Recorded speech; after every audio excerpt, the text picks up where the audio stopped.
भगवान की जय। श्री मौनी बाबा भगवान की जय। सद्गुरुवे नमः, सद्गुरुवे नमः। जहाँ गुरुदेव का नाम कीर्तन होता है वहाँ किसी भी तरह का प्रेत बाधा प्रवेश नहीं करता, किसी भी तरह का जादू टोना उस परिवार में काम नहीं करता। ये सद्गुरु की महिमा है। बिना सद्गुरु का कोई भव सागर पार नहीं कर पाया है। आप नज़र उठा के लिए देख लीजिए, जितने बड़े बड़े साधु महात्मा हुए हैं, बिना गुरु के आश्रय लिए कोई सिद्धि प्राप्त नहीं कर पाया। सद्गुरु के कृपा के बिना कुछ भी संभव नहीं। इसलिए हम सभी को चाहिए कि गुरु का आश्रय लें। एक किंवदंती है, एक यादव जी थे, वो पूरे गांव का मिलके पशु को ले जाके पहाड़ में चराते थे और उनके जीविका का व्यवस्था उस गांव वाले करते थे। इसलिए कि सबकी गाय वगैरह लेके यादव जी चराते थे। एक दिन हुआ यूँ कि वो पहाड़ में से देखे कि कुछ साधु महात्मा हरे राम राम राम हरे हरे, हरे कृष्ण कृष्ण कृष्ण हरे हरे ऐसा कहते हुए वो लोग निकल रहे हैं। अब ये गंवार व्यक्ति यादव जी सुने, वो लोग झाल मजारा बजाते हुए गाते हुए चल रहे थे। अब इनको जो है बड़ा अच्छा लगा। उसी समय से ये भी राम राम राम राम राम राम गाने लगे और कुछ दिन जब गाए तो उसमें बड़ा आनंद उनको आने लगा। प्रभु का नाम है, आनंद क्यों ना आए, आनंद आने लगा। लोग जो है उसका उपहास करने लगे कि ये जो है गंवार व्यक्ति बैकुंठ जाएगा। वो बड़ा परेशान हो गया। उसने कहा कि हम तो इसी तरह से बड़ा अच्छा लगता है इसलिए मैं गाता हूँ, मुझे बैकुंठ की कोई चाहना नहीं। लेकिन कहीं न कहीं किसी कोने में प्रभु की कृपा उसके ऊपर होने लगी। अब जो है इसी तरह गाता रहा। एक दिन देख रहा है कि एक साधु महात्मा उधर से बड़े तेजवान उसकी तरफ आ रहे हैं। वो दौड़ के गया, उनको दंडवत किया और प्रभु महात्मा से पूछता है कि गुरुदेव, ये नाम जप करने से क्या बैकुंठ की प्राप्ति हो सकती है? संत जी ने कहा कि अवश्य, बड़ा ही प्यारा नाम है, इससे हो सकती है, लेकिन हमारे हिसाब से तुम गुरु का आश्रय लो। बिना गुरु का सहारा तुमको नहीं मिल पाएगा। उसने कहा कि बस बस गुरुदेव, तब आप जो है हमको चेला बना लीजिए, मुझे गुरु दीक्षा दे दीजिए जिससे कि भव पार हो जाए। महात्मा जी ने कहा कि ऐसे दीक्षा नहीं दी जाती है, हम भ्रमण के लिए निकले हैं। तुम जो है प्रभु का नाम स्मरण करो, वो खुद आ जाएंगे या तो तुमको गुरु भेज देंगे। गुरु रूप में कोई न कोई उपस्थित होगा, तुम जो है प्रभु का भजन करो। अब यादव जी ठहरे गंवार व्यक्ति गुरु जी की बात मान लिए और उसी दिन से देखिए सरल स्वभाव क्या होता है, बड़े सरल स्वभाव के सीधे व्यक्ति थे बेचारे यादव जी। उसी दिन से वो जो है गुरु जी के खोज में लग गए। अब राम राम राम राम तो कर रहे हैं, मज़ा उनको आनंद आ रहा है, लेकिन बड़ा व्यग्र हैं कि गुरु जी मिल जाते तो हमारा भी व्यवस्था बैकुंठ का हो जाता। गुरु जी के चाहन में वो पड़े हुए हैं। काफ़ी दिन बीत गया लेकिन वो निराश नहीं हुए। वो कहे कि अगर संत महात्मा भगवान अगर कहे हैं कि गुरु मिलेंगे, राम राम जपते रहो, तो निश्चित रूप से गुरु मिलेंगे। ऐसी उसकी अभिलाषा थी, उसका दृढ़ विश्वास था। जब दृढ़ विश्वास प्राणी को हो जाता है अपने गुरु पर तो निश्चित रूप से गुरु मिल ही जाते हैं। एक दिन प्रभु स्वयं गुरु के रूप में प्रकट हो गए। अब जब प्रकट हो गए तो दौड़ के वो यादव जी पहुँचे और महात्मा जी के चरणों में गिर गए। महाराज, हमें जो है दीक्षा दे दीजिए जिससे कि बैकुंठ की प्राप्ति हो जाए। बिना गुरु का बैकुंठ प्राप्ति नहीं होता, हमने सुना है। आप हमको चेला बना लीजिए, आप हमको दीक्षा दे दीजिए, गुरु मंत्र दे दीजिए। जब वो अनुरोध करने लगा तो उन्होंने कहा कि ठीक है, हम दे तो देंगे, लेकिन तुम नहा धो के जरा आओ वो गया, नहा धो के आया। उन्होंने कहा कि देखो, इसमें कुछ नियमों का पालन बताएंगे, और नियम का अगर पालन करते रहे तो तुम्हारी व्यवस्था हो जाएगी, प्रभु की कृपा हो जाएगी, तुम बैकुंठ चले जाओ। उसने कहा देखिए महाराज, हम तो गंवार आदमी हैं, हम पढ़े लिखे हैं नहीं, अगर ढेर सा मुझे बता देंगे तो हम भूल जाएंगे, मुझसे होगा भी नहीं। हाँ, एक चीज़ है कि अगर आप कोई एक चीज़ मुझे बता देते हैं तो निश्चित रूप से प्राण चल जाए, लेकिन उस नियम को हम टालेंगे नहीं। महात्मा जी, संत जी बड़ा सोचते हैं, विचार करते हैं कि कह भी तो सही रहा है, इससे और कोई काम होगा भी नहीं। उसको ज़्यादा अगर वजन दिया जाए तो ऐसे ही वो दुर्बल है, गाय के पीछे दौड़ता रहता है जंगल में, कुछ कर नहीं पाएगा। तो उन्होंने कहा कि देखो, जीवन में एक काम करो कि तुम बिना नारायण को समर्पित किए, बिना नारायण को भोजन कराए, भोग लगाए, तुम भोजन ग्रहण मत करना। उनको भोग लगाने के बाद ही भोजन ग्रहण करना। बड़ा सरल लगा यादव जी को। उन्होंने कहा बहुत अच्छी बात है, ऐसा हम कर लेंगे महाराज। इसके बाद संत जी चलते बने। अब जंगल में इनकी पत्नी जो है गांव से भोजन ले आके पहुंचाती थी और ये खाते थे। अब जो है गुरु जी का वचन हो गया कि तुमको जो है भगवान को, नारायण को भोजन करा के लेना है। उनकी पत्नी आई, वो कहे ठीक है तुम जाओ। अब ये भगवान को अर्पित किए कि हमारे गुरु महाराज कहे हैं कि भगवान को बिना खिलाए मत खाना, प्रभु आप आइए और भोजन ग्रहण कर लीजिए। घंटा 2 घंटा उन्होंने कहा, लेकिन प्रभु नहीं आए। वो फिर उठाया भोजन को और गाय को खिला दिया। खाएगा तो है नहीं जब तक प्रभु नहीं भोजन भोग लगा लेते। इसी तरह करते करते दूसरे दिन भी यही घटना हुई, तीसरे दिन भी यही घटना हुई। लंबा समय बीत गया यादव जी को यही करते और प्रभु नहीं आए। अंत में यादव जी की स्थिति जो है मरणासन्न हो गई। वो भी बड़ा त्यागी पुरुष थे।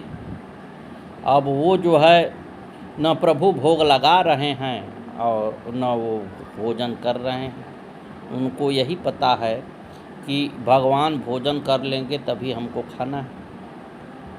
वो उनको क्या पता है कि प्रभु उस भोजन के सार तत्व को ग्रहण करते हैं, वो पता तो है नहीं यादव जी को। अब वो खोज रहे हैं बेचारे। अंत में चारपाई पर गिर गए। उसकी औरत आके बार बार कह रही है कि बात क्या है, ऐसा स्थिति कैसे हो गई है। यादव जी कुछ बताते नहीं हैं, लेकिन परेशान तो है ये हैं। लास्ट में जब उनकी स्थिति बेहद ख़राब हो गई तो उनकी पत्नी ने कहा कि अब हम गांव में नहीं जाएंगे, यहीं रह के आपकी सेवा करेंगे और आपकी व्यवस्था करते हैं। कैसे आपकी स्थिति इतनी मरणासन्न हो गई। तो अब तो स्थिति बोलने की भी नहीं रह गई थी उनकी। उन्होंने इशारा किया कि ठीक है आज भर चली जाओ, कल से जो इच्छा करेगा वो करना। वो चली गई। अब ये जो है मानसिक पूजा की स्थिति में आ जाते हैं। अब बोलना चालना सब बंद हो गया। स्थिति बेहद ख़राब होने लगी बेचारे की। जब स्थिति ऐसी आ गई, मन से उन्होंने आह्वान कर दिया कि प्रभु अब आइए और भोग लगा लीजिए। हमारे पास सामर्थ्य नहीं है कि उठ के बैठने की भी। जब इस स्थिति को प्रभु देखते हैं, प्रभु उसके पास पहुंच जाते हैं। प्रभु के जैसे ही आते हैं और जैसे ही आके वो जो है देखता है कि भगवान आ रहे हैं, उसका नेत्र बंद हो जाता है, आँख से आंसू बहने लगता है, प्रभु के चरणों में गिर जाता है। और जैसे ही प्रभु के चरणों में वो गिरता है, प्रभु उसको पकड़ लेते हैं और जैसे ही उस व्यक्ति को छूते हैं, वो सुंदर काया हो जाती है, निरोग हो जाता है, कहीं दर्द कहीं समस्या नहीं रहती, सुंदर शरीर बन जाता है उसका। प्रभु उठा के गले से लगा लेते हैं और वो इतना रोते हैं, यादव जी इतना रोते हैं कि उनके आंसू से प्रभु का पैर प्रक्षालन होता है। ऊपर देखते हैं तो प्रभु के नेत्रों से आंसू आ रहा था। देखिए ये गुरु की कृपा है। क्षण भर में, कुछ समय में ही, कुछ दिनों में वो जो है प्रभु को प्राप्त कर लिया। प्रभु जो है प्यार से रिझते हैं। यादव जी बड़े सरल स्वभाव के हैं और कुछ नहीं जानते, यही जानते हैं कि जो गुरुदेव ने कहा है वही सत्य है। तो गुरु को तो आना ही पड़ेगा जी, कई दिन बहाना करेंगे। को उपस्थित हुए और प्रभु उसको अपना धाम दे दिए। ये है गुरु की महिमा। आइए कथा की ओर बढ़ते हैं। सत्य शुद्धता दया दाने धर्म के चरण कहाते हैं, फिर बामन बन क्यों त्रिलोकी वहाँ बलि को छलने आते हैं। आप ही बताइए, छल से बालिका लेने के पश्चात विजय राजा बलि की हुई और विष्णु भगवान की हुई थी, या विष्णु भगवान की हुई थी। व्यास जी कहने लगे, भगवान ने छल का आश्रय लिया था। राजा बलि सत्य पर अडिग रहता था। उसने अपने गुरु की भी बात नहीं मानी थी और अपना वचन निभाया था, अतः विजय उसी की मानी जाएगी। इसका दूसरा कारण और भी है कि उसकी सत्य निष्ठा के कारण ही भगवान को उस बलि का पहरेदार बनना पड़ा था। हे राजन, सत्व रज तम इन्हीं 3 गुणों के मेल से संसार का प्रादुर्भाव हुआ है। यही सृष्टि का सनातन नियम है, किंतु अनासक्त भाव से तो मुनिजन तृषा विहीन राग रहित प्राणी ही सत्य परायण होते हैं। अन्य लोगों को तो कहने के लिए हैं। हे महाराज, संसार की सृष्टि के समय माया से मोहित मनुष्य की इंद्रियां अत्यंत चंचल हो जाती हैं और उनमें आसक्त मन उन गुणों से प्रेरित होकर विविध प्रकार के भाव प्रकट करने लगता है। भावो द्वे महाराज मायया मोहितस्य वै इंद्रियाणि प्रमाथीनि तदा सक्त मनस्तथा। ब्रह्मा से लेकर तृण पर्यंत अस्थावर जंगम सभी प्राणी माया के वशीभूत रहते हैं और वह माया उनके साथ क्रीड़ा करती रहती है। मानसकार कहते हैं, मयर मोर तोर तय माया जेहि बस किन्हे जीव निकाया। गो गोचर जहाँ लगी मन जाई सो सब माया जाने हो भाई।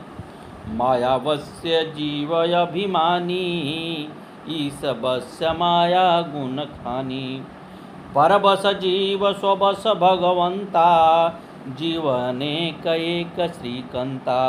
हे राजन, प्राणी अपना कार्य सिद्ध करने के लिए असत्य का सहारा लेता है। उस समय इंद्रियों का चिंतन करते हुए जब मनुष्य अपना अभीष्ट नहीं पाता तो वह उसके लिए छल करने लगता है और छल के कारण पाप में प्रवृत्त हो जाता है। काम, क्रोध और लोभ मनुष्य के सबसे बड़े शत्रु हैं। उनके वश में होकर के मनुष्य अपने कर्तव्य और अकर्तव्य को भूल जाता है। सद्गुरुदेव भगवान की जय। ऐश्वर्य बढ़ जाने पर अहंकार बढ़ जाता है। अहंकार से मोह उत्पन्न हो जाता है। मोह से मन में अनेक संकल्प विकल्प उठते हैं और मन में ईर्ष्या द्वेष उत्पन्न हो जाता है। मोह से ही आशा, तृष्णा, दीनता, दंभ और अधार्मिक भावना उत्पन्न हो जाती है। यज्ञ, दान, तप, व्रत, तीर्थ और नियम सभी अहंकार पूर्ण ही होते हैं। उनका अहंकार अहम भाव से किया गया कार्य शुद्ध अंतःकरण से किए गए कार्य जैसे नहीं होते। कर्म करने वाला ऋत्विक, आचार्य आदि लोगों का जब चित्त शुद्ध होता है तभी पूर्ण फल प्राप्त होता है। जब देश, काल, क्रिया, द्रव्य, कर्ता और मंत्रों की शुद्धता से ही पूर्ण फल प्राप्त होता है। हे राजन, जब यह संसार पैदा ही अहंकार से हुआ है तब वह राग द्वेष से हीन कैसे हो सकता है। व्यास जी कहने लगे, हे राजन, जब देवता भी सदा ईर्ष्यायुक्त द्रोह से भरे हुए और छल परायण रहते हैं तब मनुष्य तथा पशु पक्षियों की बात ही क्या है। यदि कोई द्रोह करने वाले से द्वेष करे तो समानता की बात है, लेकिन दोहन करने वाले तथा शांत स्वभाव वाले के प्रति विद्वेष रखना नीचता की बात है। यदि कोई तपस्वी शांत होकर जब ध्यान में लीन हो जाता है तो देवताओं में श्रेष्ठ इंद्र जो स्वार्थी हैं उसकी तपस्या में विघ्न डालने पहुंच जाते हैं। हे राजन, धर्म की स्थिति में वासना प्रधान है, उनमें मलिनता आने पर धर्म भी मलिन हो जाता है। ब्राह्मणो हृदयाजातः पुत्रो धर्म इति स्मृतः। हे राजन, ब्रह्मा जी के हृदय से एक धर्म नाम का पुत्र उत्पन्न हुआ। उसने दक्ष प्रजापति की 10 कन्याओं से विवाह किया था। उसके 4 पुत्र हुए, हरि, कृष्ण, नर, नारायण। उत्पन्न हुए पुत्र सत्यव्रत धारियों में श्रेष्ठ थे। उनमें से हरि और कृष्ण ये 2 योगाभ्यास करने लगे तथा नर और नारायण दोनों बद्रिकाश्रम में जाकर कठिन तपस्या करने लगे। दोनों भाई 1000 वर्ष तक कठोर तप करते रहे। नर नारायण को कठिन तप करते देखकर इंद्र सोच में पड़ गए कि ये किस उद्देश्य से इतनी कठिन तपस्या कर रहे हैं। काम, क्रोध अथवा लोभ का इनके मन में भाव उजागर कर इनकी तपस्या में विघ्न डालना चाहिए। ऐसा सोचकर इंद्र उन पर नारायण के पास जाकर बड़ी नम्रता से कहने लगे, किंवांकार्य महाभागो ब्रूतं धर्मसुतो किल ददामि वांगवरं श्रेष्ठं ददातु यातोऽस्मृखिः अधेयमपि दर्शयामि तुष्टो अस्मि तपसां किल। हे ऋषियों, मैं आपको वर देने आया हूँ। वर अधेय होगा उसे भी दूंगा, क्योंकि मैं तुम्हारा तपस्या से प्रसन्न हूँ। इस प्रकार इंद्र के बार बार दान मांगने की कहने पर भी जब दोनों ध्यान मग्न ही रहे, तब इंद्र ने उनको भेड़िया, चीते और शेरों को उत्पन्न करके भयभीत किया। लेकिन व्याघ्र आदि के आक्रमण से भी जब दोनों तपस्वी हिले नहीं, तो इंद्र हार मानकर वहां से जाकर उनकी तपस्या में किसी भी प्रकार से विघ्न उपस्थित करने का विचार करने लगा। कर्तु कामवस्तोतु समाहूया ब्रवीदुचः मनोभव वसंतेन रत्या युक्तो भ्रजाधुना। इंद्र कामदेव को बुलाकर कहने लगा कि तुम बसंत और रति को लेकर गंधमादन पर्वत पर अभी जाओ। इंद्र के ऐसा कहने पर कामदेव बोला, हे देवराज, यदि वे दोनों ऋषि ब्रह्मा, विष्णु, शिव और सूर्य आदि का ध्यान जप करते होंगे तो अवश्य ही आपका कार्य सिद्ध हो जाएगा, और यदि वे कामराज बीज क्लिंग का जब चिंतन करते होंगे तो उन पर मेरे बाणों का भगवती के भक्तों पर प्रभाव नहीं पड़ेगा।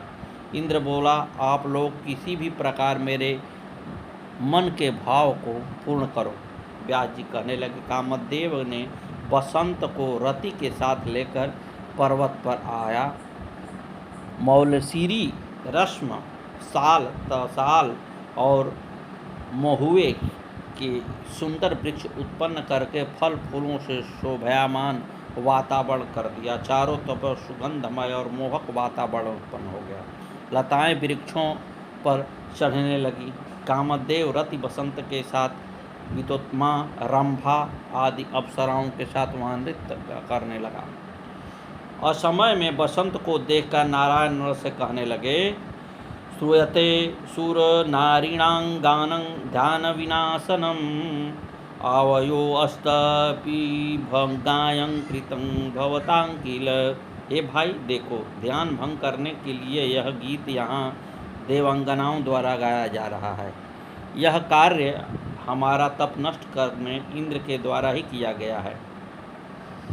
नारायण ऐसा कह ही रहे थे कि उसी समय उनको कामदेव, मेनका, मनोरमा, सुकेशी, तिलोत्मा, पुष्पगंधा, चंद्रप्रभा आदि 16,050 देवांगनाओं को वहाँ देखकर आश्चर्य हुआ। दिव्य वस्त्राभूषणों से सुसज्जित अप्सराएं वहाँ हाथ जोड़कर खड़ी हो गईं और कामवर्धक गीत गाकर नृत्य करने लगी। उस समय नारायण कहने लगे, इन सभी को इंद्र ने हमारी तपस्या भंग करने भेजा है। ऐसा सोचकर अपनी जांघ पर हाथ मारकर एक दिव्य अप्सरा उत्पन्न कर दी। उरु से उत्पन्न होने के कारण उस अप्सरा का नाम उर्वशी पड़ गया। उसे देखकर सभी अप्सराएं चकित हो गईं और उर्वशी को देखकर अपनी मधु शुद्ध बुद्ध खो बैठी। सभी अप्सराएं कहने लगी, हमें इंद्र ने आपका तप भंग करने भेजा है, लेकिन मन में थोड़ी सी भी व्यथा नहीं हुई। आपने क्रोधित होकर हमें शाप भी नहीं दिया। उनकी बात को सुनकर नर नारायण कहने लगे, तुम्हारा आशय हमने जान लिया। अब आप इंद्र के लिए इस उर्वशी को भी लेकर प्रस्थान करो। अब तुम इंद्र को ले जाकर इस अप्सरा को दे देना और भविष्य में किसी तपस्वी में विघ्न मत डालना। इसे सुनकर वो सभी कहने लगी, हे मुनि, हम आपके दर्शन कर धन्य हो गए। अब आपके चरण कमल का आश्रय छोड़कर कहाँ जाएं? अब हम आप दोनों की ही सेवा में रहेंगी। आप हमारा त्याग मत करिए। नारायण अभिमान में भरकर कहने लगे, मैंने 1000 वर्ष तक कठिन तपस्या की है, उसे मैं किस प्रकार नष्ट कर दूं? वासनात्मक सुख से मेरा कोई आस्था नहीं। नारायण की ऐसी अहंकार की विचार शक्ति देखकर नर कहने लगे, हे महाभाग नारायण, आप अपने इस प्रबल शत्रु अहंकार का नाश कीजिए, क्रोध का त्यागन कीजिए और शांत स्वभाव का आश्रय लीजिए, क्योंकि पूर्व समय में इस अहंकार के दोष से ही हम दोनों का तप विनष्ट हो गया था।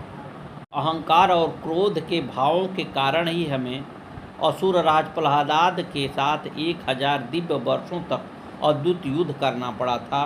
क्रोध मनुष्य का प्रबल शत्रु है। रामचरितमानस में लिखा गया है, लखन कहो हंसी सुनहु मुनि क्रोध पाप करमोल, जहि बस जन अनुचित करहि चरहि विश्व प्रतिकूल। जन्मेजय कहने लगे, हे मुनि श्रेष्ठ, आपने अभी अभी कहा कि नर नारायण का प्रहलाद से अनेक वर्षों तक युद्ध हुआ था। विष्णु भक्तेन शांतेन कथं युद्ध कृतं पुरा, कृतवंतो कथं युद्धं नर नारायण वृखिः। हे मुनि, विष्णु भक्त प्रहलाद ने पूर्व काल में यह युद्ध क्यों किया और ऋषि नर नारायण ने भी प्रहलाद से युद्ध क्यों किया था? प्रायः संसार में धन और स्त्री के लिए लोगों में शत्रुता होती है, तब हर प्रकार की इच्छाओं से रहित होते हुए उन दोनों में भीषण युद्ध क्यों हुआ था? नर नारायण को सनातन देवता मानते हुए भी प्रहलाद ने उनके साथ युद्ध क्यों किया था? इस प्रश्न को आप मुझे विस्तार पूर्वक बताइए। व्यास जी कहने लगे, हे राजन, एक बार भृगु के पुत्र च्यवन ऋषि नर्मदा नदी में स्नान करने चाहितेश्वर तीर्थ में पहुँचे।